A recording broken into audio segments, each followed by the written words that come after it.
By dawn, the battles had been raging for hours in Jenin. The Israeli military used a surprise drone strike overnight to target what it said was the headquarters of local militants. Soon, armed Palestinians were fighting back. Hundreds of Israeli soldiers are on the ground. The Israeli military says they're seizing weapons and explosives, and that this is a hornet's nest for terrorism. There was a furious response from Palestinian officials. What's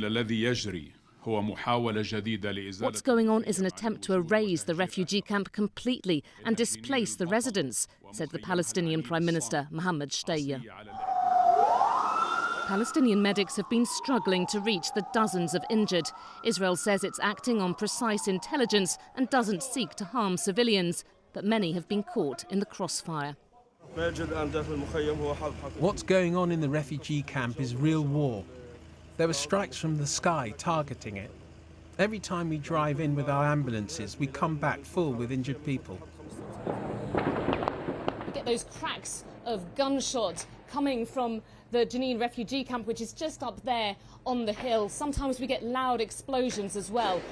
Even though the Israeli military has said this is a closed zone, we're not allowed as journalists to get any closer. You can really get a sense from here of just how intense the fighting is.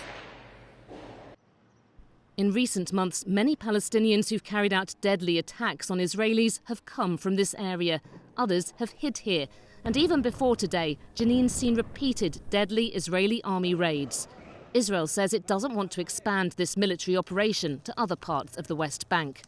Our goal is to focus in Jenin, and our goal is to focus only on the terrorists themselves.